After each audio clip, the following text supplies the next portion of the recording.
में हम डिस्कस करने वाले हैं topical issue related to KYC and AML CFT कि कौन कौन से ऐसे इश्यूज आ रहे हैं KYC and AML and CFT की तरफ, मतलब कि know your customer, AML is what, anti money laundering and CFT is what, combating financing terrorism. ठीक है, सो अब आपको तो पता ही होगा कि केवाईसी एक अलग चीज होती है, एएमएल अलग चीज होती है एंड सीएफटी अलग चीज होती है। ठीक है, तो यहाँ पे काफी सारे ऐसे डिफरेंसेस हैं, लेकिन कहीं ना कहीं जो आज का जनरेशन है, जो आज का टाइम चल रहा है, वहाँ पे ये सब क्या है, इंटरकनेक्टेड है एक दूसरे के साथ। तो जब मैंने आपको फर्स्ट या फिर आपको आई थिंक सेकंड चैप्टर करवाया था, तभी आपको मैंने एएमएल एंड टीएफ के बारे में बताया था, यानी कि टेररिज्म फाइनेंसिंग के बारे में इसका डिफरेंस बता दिया था।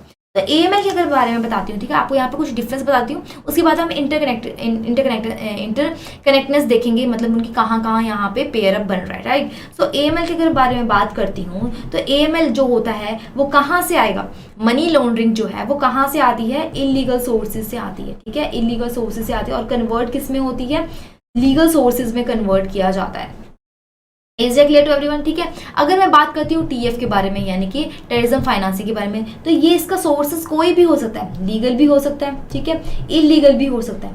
ठीक है, लेकिन ये इसका मेन मकसद क्या होता है, इसका मेन मकसद होता है टेररिज्म फाइनेंसिंग को मोबिलाइजेशन करना, टेररिज्म फाइनेंसिंग को यहाँ पे मोबिलाइजेशन करना एंड उनको आगे एक्टिविटीज की तरह आगे और फर्दर प्रोवाइड करना। ठीक है, सो नेक्स्ट हम चलते हैं केवाईसी एएमएल एंड इंटरकनेक्टेड। अब यहाँ पे कौन कौन सी उनके बीच में इंटरट्विन्ड है, ठीक है, काफी सारे नंबर ऑफ रीजंस हैं जो कि एक दूसरे से मिलते जुलते हैं। ठीक है, सो आगे हम बहुत अच्छे से इसको डिस्कस करने वाले हैं, बहुत सारे ऐसे पॉइंट्स हैं। सो यहाँ पे जब भी एक्टिविटीज को कैरी आउट करते हैं तो एमएल एंड टीएफ जो है वो बहुत ज्यादा स्ट्रॉन्ग व्हील लेके आते हैं। ठीक है, सो इसके अंदर ऑर्गेनाइजेशन एंड जो ऑर्गेनाइजेशन जैसे कि हम कॉर्पोरेशन मांग लेते हैं या फिर जो नॉन प्रॉफिट होती है वो इनको फॉलो अप करती है। जैसे आपको पता ही होगा जो बड़ी बड़ी कंपनीज होती हैं वो ऑफर करती हैं, ठीक है, वो ऑफर करती हैं कि आपने इस तरह से हम ये इनका जो भी स्कैमर्स होते हैं, ठीक है, स्कैमर्स होते हैं या फ्रॉडर्स होते हैं, वो बोलते हैं कि इस कंपनी हम आपको कंपनी में इतना ज़्यादा प्रॉफिट देंगे तो आप हमारे साथ ये काम कर दीजिए। तो इसी तरह से वो क्या करते हैं, काम करना शुरू कर देते हैं। तो टीएफ जो है यानी कि टेररिज्म फाइनेंसिंग भी बड़े बड़े कॉर्पोरेशन और नॉन प्रॉफिट ऑर्गेनाइजेशन के साथ मिल जाते हैं। ठीक है, सो जो इलीगल फंड्स होते हैं जो कि लीगल एंटरप्राइजेस के अंदर यहाँ पे काम करते हैं, ठीक है, रेगुलर बेसिस पे किसके साथ, थ्रू बेनामी ट्रांजेक्शन। अब कोई भी कंपनी है, लेट्स सपोज XYZ कंपनी है, ठीक है, सो वो क्या करती है, बेनामी यहाँ पे अकाउंट ओपन करवाती है, बेनामी ट्रांजेक्शन करवा लेती हैं। ठीक है, जो अल्टीमेटली क्या काम करिए, टीएफ का काम करिए, यानी टेररिज्म फाइनेंस का काम करिए, लेकिन इस पर कोई ध्यान नहीं देगा क्योंकि ये बहुत बड़ी कंपनी है। ठीक है, अब देखो क्रिमिनल अंडरवर्ल्ड के जो और कॉर्पोरेट जो वर्ल्ड है उनके बीच में बहुत ज़्यादा लिंक होता है। आपने देखा ही होगा हर चीज़ के अंदर कोई भी जो स्कैमर्स होते हैं बड़े बड़े, वो उनकी बड़ी बड़ी कंपनी के साथ बातचीत होती है, राइट। सो जो टेररिज्म जो एक्टिविटीज़ होती हैं, ठीक है, वो कहाँ से आती हैं, आपको ये सब चीज़ें ऑलरेडी बता दी, ऑर्गेनाइजेशन से आती है, ठीक है, जो कि बहुत ज़्यादा लीगल वे में आपको डोनेशन प्रोवाइड करते हैं, लीगल वे में इन्वेस्टमेंट करते हैं। ठीक है, लेट्स सपोज कि XYZ कंपनी है, ठीक है, वो लीगल कोई काम कर रही है, ठीक है, लीगल काम कर रही है, नॉट इलीगल वर्क। ओके, सो ये लीगल काम कर रही है, राइट। सो इसके केस में ये PQR कंपनी यहाँ पे ओपन हो जाती है, ये इसको यहाँ पे ऑफर करती है कि हम आपको जितना भी हमारे पास वो प्रॉफिट होगा उसका 10% आपको देंगे, लेकिन बस आपको हमें क्या करना होगा, यहाँ पे इन्वेस्टमेंट करते रहने होगा। ठीक है, सो इसी तरह से यहाँ पे लिंक कर जाते हैं। PQR है वो AML के अंदर इंक्लूडेड है, ठीक है, एंटी मनी लॉन्ड्रिंग के अंदर इंक्लूडेड है। इस वजह से ये कंपनी के साथ क्या हो जाते हैं, यहाँ पे कंपनी के साथ मिक्सअप हो जाते हैं। ठीक है, सो आपने देखा होगा जो टेररिज्म फाइनेंसिंग के अंदर जो यहाँ पे पैसे पैसे इधर से उधर जो जा रहे हैं वो किस लिए जाते हैं, सो डैट जो भी ऑपरेशंस किए जाते हैं टेररिज्म के लिए, ठीक है, ऑपरेशन जो होते हैं उनको हम क्या करते हैं, मोबिलाइज कर सकें, ठीक है, उनको हम इधर से उधर भेज सकें ऑपरेशंस के लिए, ठीक है, टेररिज्म फाइनेंसिंग के लिए। इसी वजह से यहाँ पे बड़ी बड़ी कंपनीज के साथ देखा जाता है। ठीक है, तो यहाँ पे जो भी जेन्युइन कस्टमर्स होती हैं उनके साथ यहाँ पे सेटिस्फाइंग करवाने के लिए, ठीक है, अब देखो यहाँ पे जेन्युइन कस्टमर्स को इतना पता नहीं होता, ठीक है, जेन्युइन जो कस्टमर्स होते हैं, इनोसेंट पीपल्स होते हैं, उनके साथ ये खिलवाड़ करते हैं, right. And effectiveness of other measures namely transaction monitoring और review of KYC independent and proper due diligence. ठीक है, अब यहाँ पे हम देखते हैं ऑर्गेनाइज फाइनेंस्ड क्राइम्स। तो यहाँ पे काफ़ी सारे ऐसे बड़ी बड़ी कंपनीज हैं, ठीक है, बहुत बड़ी बड़ी ऐसे ग्रुप्स हैं जो कि इसके अंदर फाइनेंशियल क्राइम्स के अंदर इन्वॉल्व हो जाती हैं, चाहे वो विलिंगनेस से हो चाहे वो इनविलिंगनेस से हो। ठीक है, तो आपने लास्ट कुछ ईयर से देखा हो काफ़ी सारे लॉसेज हो रहे हैं काफ़ी सारी कंपनीज को अंदर। ठीक है, तो ये अब अगर ये ऑर्गेनाइज्ड कंपनीज को इन्वॉल्व करते हैं तो वो ओवरऑल देखो जो पब्लिक होती है वो कंपनी के ऊपर विश्वास खो बैठती है, एंड पब्लिक क्या है, बैंक के ऊपर भी विश्वास खो बैठती है। तो पब्लिक यहाँ पे क्या हो जाती है, स्कैमर स्कैमर्स होते हैं उनके जाल में फंस जाती हैं। तो हम यहाँ पे स्कीम्स के बारे में डिस्कस करेंगे, कौन कौन से केसेस आए थे, ठीक है। 3 यहाँ पे स्कीम्स थी, तीनों स्कीम्स के अंदर कुछ कुछ केसेस थे, वो हम डिस्कस करने वाले हैं, राइट। तो यहाँ पे फर्स्ट स्कीम थी प्लांटेशन स्कीम। तो 1990s में एक प्लांटेशन स्कीम आई थी, ठीक है। काफ़ी सारे इन्वेस्टर्स के साथ यहाँ पे घपला किया, ठीक है। तो एक चंडीगढ़ बेस्ड कंपनी थी जिसका नाम था गोल्डन फॉरेस्ट, ठीक है। वो उसने इन्वेस्टमेंट करनी शुरू की। उसने बोला कि आप हमारे यहाँ पे इन्वेस्टमेंट करोगे तो हम आपको 1 से 25 साल तक आपको यहाँ पे पोस्ट डेटेड चेक दे देते हैं, ठीक है। और उन्होंने दिए भी, ठीक है, उन्होंने यहाँ पे दिए भी। वो बोलते हैं कि हमें यहाँ पे थोड़ा सा इन्वेस्टमेंट कर दीजिए, हम आपको यहाँ पे पैसे देंगे। तो कंपनी ने पहले ही साल में 16 लाख रुपए कमा लिए, ठीक है, इन 1987 के अंदर, ठीक है। उसके बाद 10 साल बाद उससे 3000 करोड़ रुपए कमाए, ठीक है। लेकिन उसने सभी को पैसे नहीं दिए, उसने कुछ ही ऐसे इन्वेस्टर्स को पैसे दिए। कितने दिए?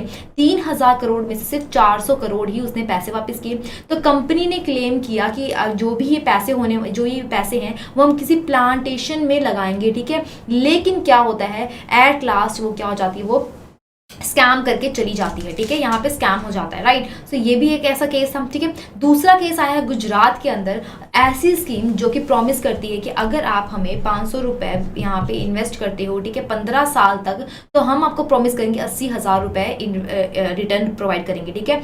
ये कौन करता है? गोल्डन ट्री प्लांटेशन एक कंपनी होती है, ठीक है। अब ये कंपनी क्या करती है, पूरे जितने भी प्रॉमिस किए गए थे पैसे, यानी कि 80,000 रुपए जो प्रॉमिस किए गए थे वो तो उसने वापस किए नहीं, सिर्फ 1100 रुपए वापस करके भाग गई, ठीक है। तो ये भी एक तरह से एक स्कैम था, ठीक है। नेक्स्ट है EMU फार्म स्कीम्स। तो अब यहाँ पे एक काफी पहले एक स्कैम आया था, ठीक है। EMU जो है वो ऑस्ट्रेलिया बेस्ड एक बर्ड है, ठीक है। उसकी फार्मिंग के लिए एक स्कीम बनाई गई थी तमिलनाडु के अंदर। इसकी यहाँ पे एक हब है जिसके यहाँ पे देखा जाता है, ठीक है, पाला जाता है। तो इस तमिलनाडु के अंदर कुछ काफ़ी ज़्यादा एक यहाँ पे स्कैम हो गया। Estimation around 300 crore to 500 crore यहाँ पे इन्वेस्टर ने अपने पैसे डुबा दिए, ठीक है। तो अब यहाँ पे केस क्या था, ठीक है, ये स्कीम बनाई गई थी। तो एक केस था 2006 के अंदर जो कि सूसी ईमू फार्म ने यहाँ पे बोला कि हम आपको प्रॉमिस करते हैं कि 3.34 लाख आपको 2 सालों के अंदर अंदर प्रोवाइड करेंगे अगर आप 5 लाख रुपए हमारी EMU फार्मिंग के अंदर आप यहाँ पे लगाओगे, ठीक है। तो वो जो रियल चिक्स होते थे, यानी कि जो चूजे होते थे, उनके ऊपर यहाँ पे इन्वेस्टमेंट करते थे, ठीक है। इन्वेस्टर इन पे इन्वेस्ट करते थे और प्रॉमिस उन्होंने किया कि हम आपको 7,000 रुपये महीना देंगे एंड जो एनुअल बोनस होगा वो 20,000 रुपये होगा, ठीक है। लेकिन यहाँ पे EMU क्या करती है, जो चिक्स होते हैं उनको एक्सपोर्ट करती है, ठीक है, एंड वो मार्केटेबल में बेचना शुरू कर देती है। इस वजह से क्या है, इनका ये बबल बस्ट हो जाते हैं, मतलब वो उनके यहाँ पे भांडा फूट जाता है एंड EMU यहाँ पे क्या हो जाती है, यहाँ पे रफा दफा हो जाती है यहाँ से, ठीक है। नेक्स्ट यहाँ पे आता है real estate and collective investment and Ponzi scheme. तो यहाँ पे कौन कौन सी ऐसी स्कीम थी जिसने स्कैम्स किया, राइट। तो अब यहाँ पे जो क्लेम्स गलत करते हैं, ठीक है, जो गलत क्लेम्स करते हैं, फोर्थ यहाँ पे केस आता है PACL यानी कि पर्स एग्रोटेक कॉर्पोरेशन। यहाँ पे क्या करती है, 5,000 तक का इन्वेस्टर से पैसा लेती थी, ठीक है, और उनको बोलती थी कि हम इस प्लॉट के अंदर इन्वेस्टमेंट करेंगे और आपको डबल करके देंगे 5 साल बाद, ठीक है। तो SEBI ने जब ऑर्डर दिया, यहाँ पे वो क्या हो जाती है, वो गलत स्कैमर्स करती है, ठीक है। तो SEBI ने यहाँ पे उनका पता लगाया और SEBI ने उनको ऑर्डर दिया कि आपने 49,100 करोड़ आपने इन्वेस्टर्स को वापस करने ही करने हैं पैसे, ठीक है। तो next one is case 5th जो स्पीक एशिया। आपने स्पीक एशिया के बारे में भी सुना होगा कि इंडिया के अंदर बहुत ज़्यादा इसकी एडवर्टीजमेंट भी होने लगी थी, ठीक है। काफ़ी ज़्यादा बड़े स्केल में ये कंपनी छा गई थी, ठीक है, इंडिया के अंदर। सो ये इंडिया के अंदर थी लेकिन ये बेस्ड कहाँ पे थी, सिंगापुर में थी, ठीक है। कहाँ पे थी, सिंगापुर में। आपको पता होगा कि इंडिया के अंदर अब काफ़ी ज़्यादा पहले से रेगुलेशन आने लगे थे, तो इसलिए जो भी कैसे काम होते थे AML के या फिर कोई भी CFT के, तो वो बाहर के कंट्री में जाके बेस्ड होते थे, ठीक है। यहाँ पे ऑपरेशंस करते थे और बाहर बेस्ड होते थे, ठीक है। तो स्पीक एशिया यहाँ पे दूसरी यहाँ पे स्कीम थी जिसके अंदर वो फंड्स को यहाँ पे सब्सक्राइब करवाते थे, ठीक है, एंड बोलते थे ये सर्वे के हिसाब से, ठीक है। यहाँ पे बोलते थे कि अगर आप हमारे मार्केट सर्वे में हेल्प करवाओगे, पार्टिसिपेट करोगे, तो हम आपको इतने पैसे देंगे। वो इस तरह से डिज़ाइन किए गए थे पैसे कि वो 6 महीने के अंदर अंदर उनको प्रॉमिस करते थे कि हम आपको 6 महीने के अंदर पे कर देंगे, लेकिन ऐसा कुछ नहीं होता है। सारे के सारे पैसे रेमिट कहाँ होते थे, सिंगापुर में होते थे, ठीक है। अब ये जो एंटिटी थी वो पूरी की पूरी सिंगापुर के बेस पे थी। उसके बाद इसका भांडा फोड़ दिया गया था और इस स्कीम को बंद करवा दिया गया, ठीक है। तो ये सब जो स्कीम्स हैं, ठीक है, इनमें सबसे ज़्यादा इन्वॉल्वमेंट किसकी होती थी, बैंकिंग सिस्टम्स की होती थी, ठीक है। वो किसी ना किसी वे में, चाहे विलिंग, चाहे वो जानते हुए भी चाहे ना जानते हुए भी वो इसके बीच में आ जाते थे, ठीक है। इस स्कीम्स की वजह से जनरल पब्लिक को काफ़ी ज़्यादा नुकसान हुआ, ठीक है। ऑब्वियसली जो इन्वेस्टर जो थे वो जनरल पब्लिक ही तो थे, ठीक है, जिसको जल्दी से जल्दी जाल में फंसा लिया जाता था, राइट। तो आरबीआई ने एडवाइस दिया कि आपने एज सच कोई भी स्कीम्स को कैरी आउट नहीं करना, उनके लिए अलग से गाइडलाइंस बनाई